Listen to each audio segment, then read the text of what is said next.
Hycroft mining has been trending in popularity recently, and a lot of people are wondering if they should buy more, sell what they currently have, or stand on the side and wait for a better timing.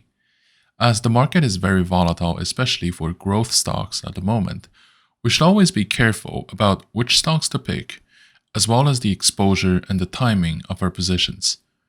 Over the past few days, the price action of Hymc has brought the stock to $2.59 before stabilizing around $1.96.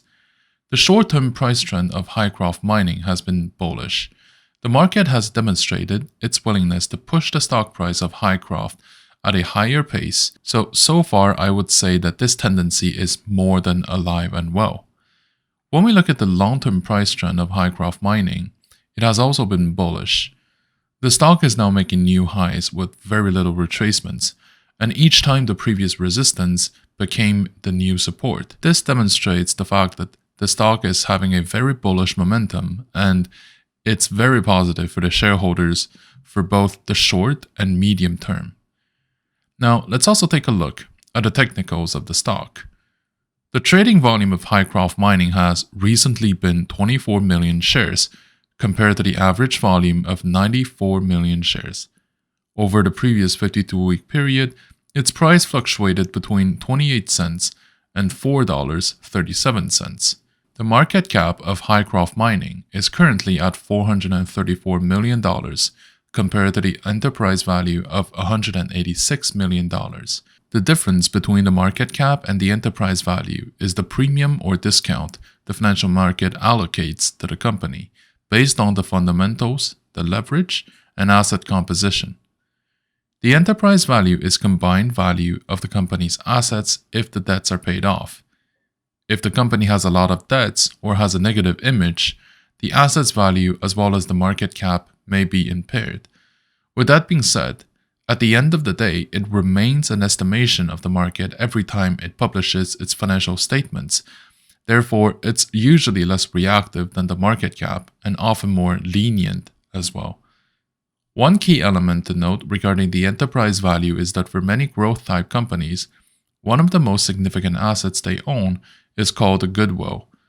Goodwill is basically an expectation of the market that a company is able to generate more profit or to have more growth than another company, partially because it may have a better management team, a stronger brand recognition, and a bigger online following. It is what makes a company unique compared to the alternative competitors. In other words, it's not a tangible asset that companies may use. It is, however, often the reason why some companies are perceived to be trading at a discount, because the market cap is often lower than the enterprise value, especially in very volatile situations.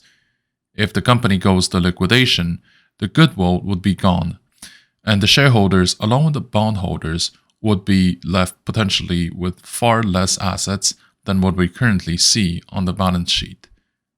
When we compare the current price to the historical price fluctuations, the stock is 80% higher than the 1-month low, 600% higher than the 3-month low, and 600% higher than the 52-week low. On the options market, which often gives us a hint on the market sentiment about where the stock price is likely going to go next, the implied volatility is 155% versus a historical volatility of 472%. The put-call volume ratio is currently 0.48. It's normal for many stocks to have a higher put option volume than what they deserve, because many institutional investors hedge their long positions by buying put options. The most recent volume of options traded is 15,000 contracts a day versus the 30-day average of 43,000. In terms of open interest, the most recent volume of open interest is 276,000 contracts versus the 30-day average of 175,000. In terms of shareholder structure, institutional shareholders own about 18% of the outstanding shares. The biggest shareholders include Nomura, Whitebox, and Vanguard. It's relevant to understand the shareholder composition of a company because it helps to determine if you should hold the stock long-term or to view it as a trade opportunity. If the stock is mainly held by retail traders, it may be a sign that the stock lacks the depth to justify long-term trust from shareholders. Typically, the consensus is that there should be between 25 to 30% of institutional participation for the stock to be perceived as a sound investment and not just a short-term trade. Obviously, there's a lot of exceptions to this, as many great titles are also mostly held by retail investors, but that tends to be the exception and not the rule. Let's also take a look at the short interest present in the stock, which is the amount of positions aiming to profit if the share price falls lower. Sometimes when there are significant short interest in the total volume, this can be a sign that there is an organized shorting operation going on, like what is going on with GameStop and AMC. The current short interest is 7% of the total floats, and 53% of the transactions are coming out of the dark pools. Usually, if the short interest is above 15% of the total volume, with a significant portion of that volume coming out of the dark pools, this may suggest that there are institutional positions taken to short the stock, and there would be potentials for short squeeze. Overall, based on my analysis above, I would say that you should make sure that you have an existing position in Hycroft mining, no matter how small it may be, and no matter the entry point. With the current momentum, there may be no significant retracement, and we should be expecting the upward push to continue for at least another few weeks. The stock price is considered to be too high to commit a lot of capital at the moment, but the tendency, in my opinion, is convincing enough to make the difference between getting involved and standing on the side. I would suggest a maximum exposure that's between 1 to 3% of your portfolio.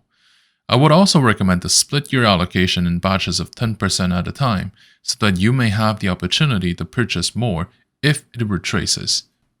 Now, given the current market environment, I believe that the equity market is in a vast phase of correction, especially when it comes to tech and growth type equities.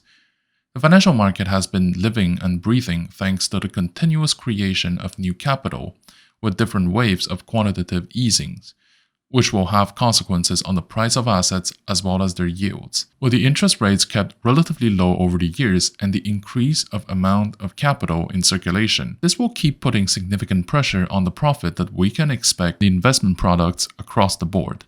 And this, by the way, is a reality that may shift in the years to come if the interest rate of core infrastructures within our globally financialized system increases. It's useful to remember that the market doesn't represent the real economy, and of course, the real economy doesn't always reflect in the stock performance, since the name of the game here is ultimately called supply and demand, which depends on a whole bunch of factors that go way beyond our own control. If we think about it, this is like saying, if your neighborhood house that is put up for sale is only allowing those who actually want to live inside to buy it, versus if you allow every single type of buyer with different intent or reasons to buy or to sell it. So obviously, there will be a significant difference in the price of this asset for those two scenarios. The market currently works more like the second option, and assuming that it would only reflect the fundamentals of the underlying economy would correspond to the first option. There are a few elements that are considered to be the reasons. The first one is the significant increase of amount of money printed by the central banks around the world, which is then distributed to the banks, with the expectation that they will be loaned to businesses. Normally that's a good thing, but with a lack of opportunities in the real economy, the significant portion of that money actually went back to the financial system to buy up the price of existing assets. Now that the QEs have been wrapping up or ended around the world, I think that this drive behind asset price may no longer be as relevant as it is right now for the future. It is now compensated by the arrival of capital from one region to another, and from one sector to another even within the same jurisdiction. With the increase of tensions around the world, capital is always looking for a safe haven to park their money into, not just for a place to grow the nominal value, but with a currency that tends to keep its purchasing power as well. The third factor is the creation or the birth of artificial bubbles, either maintained by the market trends built up over the years or out of necessity. Capital needs to find a place to stay. Some good examples of this would include the EV sector in the 2020 and the oil and gas securities when there are tensions around the world. Either way, when it comes to the price trends of the market, degree of uncertainty is a key drive behind the price fluctuations, and that is likely going to increase as we go on from there. When companies announce that they are going to enter or exit different markets, or that they will be trading on different platforms and exchanges, this can all have significant ramifications on the price of this asset. Some of the considerations to have when operating in this context include having a clear view of what is going on, especially regarding the cash flow and the capital flow, and avoid certain potential pitfalls. One of these is to be careful with short positions. Inherently, short positions are riskier than long positions as the downside of long positions is limited, whereas the short positions can lose you as much money as the stock price may reach, which is infinite. On top of that, we're now seeing a new phenomenon with short squeezes, involving a group of retail traders propping the stock price up, forcing short sellers to recover their positions. Sometimes the attempt will not succeed, but sometimes they end up in very spectacular success. Something else to consider is to treat tech stocks with care. To start, ask questions when the price of a security skyrockets without real fundamentals. It doesn't mean that you shouldn't be touching it with a 10-foot pole, but it does mean that there should be a difference between the decision of long-term holding and short-term trading. Either way, a rule of thumb is that each position should be structured in a way so that their individual performances will never affect the portfolio's stability. Thank you for watching. If you like my content, please like, comment, and subscribe to my channel.